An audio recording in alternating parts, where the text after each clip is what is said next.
Проведено 12 мероприятий по обучению населения правилам поведения и порядку действий при получении сигналов экстренного оповещения.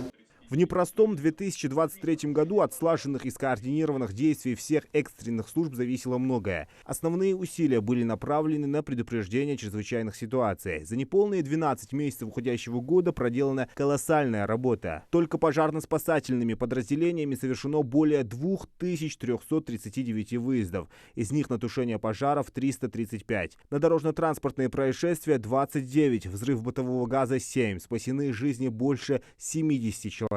В то же время на территории Республики Ингушетия зарегистрировано 5 чрезвычайных ситуаций. Это одна чрезвычайная ситуация – дорожно-транспортное происшествие, и 4 чрезвычайные ситуации – это взрыв газовоздушной смеси.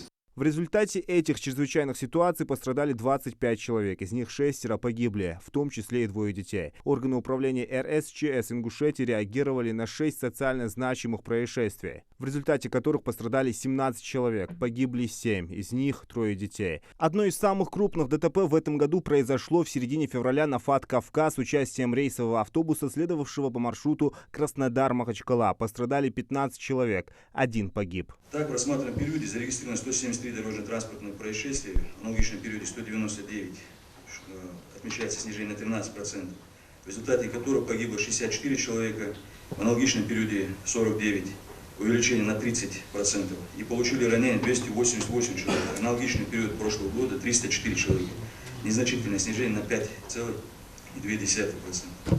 С участием детей зарегистрировано 27 дорожно-транспортных происшествий, аналогичный период 33, в которых погибло 8 детей, аналогичный период 4, то есть рост данного показателя на 100%. И получили ранения 32 ребенка, аналогичный период 31. По словам замначальника управления ГИБДД МВД по Ингушетии Руслана Сапралиева, увеличение показателя аварийности отмечается в Малгобекском районе и в Назране. Основные причины ДТП – выезд на встречку, превышение скорости. Немаловажную роль играет и увеличение количества авто на дорогах Ингушетии. По итогам 11 месяцев текущего года отмечается увеличение количества погибших людей, к сожалению. В значительной степени на дорожно-транспортную обстановку оказывает влияние тот факт, что за последние несколько лет увеличилось количество зарегистрированного автотранспорта. Так, согласно сведениям, содержащимся в МИАС, количество зарегистрированного автотранспорта по состоянию на конец 2017 года составляло 104 983 транспортные единицы, по состоянию на конец 2022 года, то есть на начало 2023 года, это количество составляло 116 332 единицы. Плановая работа Главного управления и МЧС Ингушетии совместно со звеньями территориальной подсистемы РСЧС позволила предупредить возникновение природных и техногенных чрезвычайных ситуаций регионального характера. В 2023 году проведены 5 командно-штабных учений, всероссийская штабная тренировка по гражданской обороне, 5 тактико-специальных учений на различных объектах. Проверена готовность гражданской обороны республики в рамках штабной тренировки по гражданской обороне.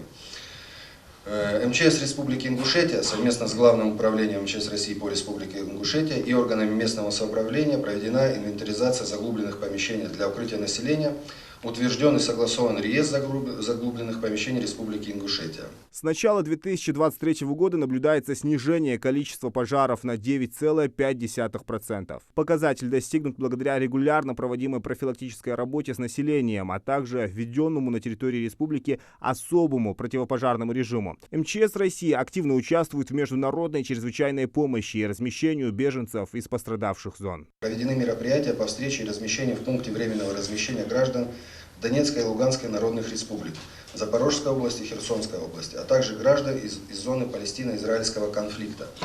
На территории Республики Ингушетия имеется 105 пунктов временного размещения. В настоящее время в пункте временного размещения на базе гостиницы «Отель Асса» проживает 83 человека, в том числе 49 детей. Также в этом году борт чрезвычайного ведомства доставил 28 тонн гумпомощи для жителей Газы. В целом поставленные на 2023 год задачи выполнены. Отличившимся жителям, которые внесли свой вклад в успешное функционирование единой системы предупреждения и ликвидации ЧС, вручили грамоты и благодарности начальника Главного управления МЧС России по Ингушетии. В завершении мероприятия для гостей и сотрудников провели демонстрацию возможностей Главного управления. Во дворе Главного управления МЧС России по Ингушетии представлены на языке сотрудников чрезвычайного ведомства основные силы и средства министерства. Спецтехника успешно помогает проводить аварийно- и пожарно-спасательные работы. Здесь также развернут штаб председателя КЧС и обеспечения пожарной безопасности Республики Ингушетия также продемонстрированы возможности беспилотные летательные аппараты Главного управления. Спасатели готовы прийти на помощь в любое время дня и ночи. На следующий год они загадывают только одно, чтобы он стал для всех нас спокойным и без каких-либо ЧП. Зелимхан Калоев, Султан Могушков, Новости 24.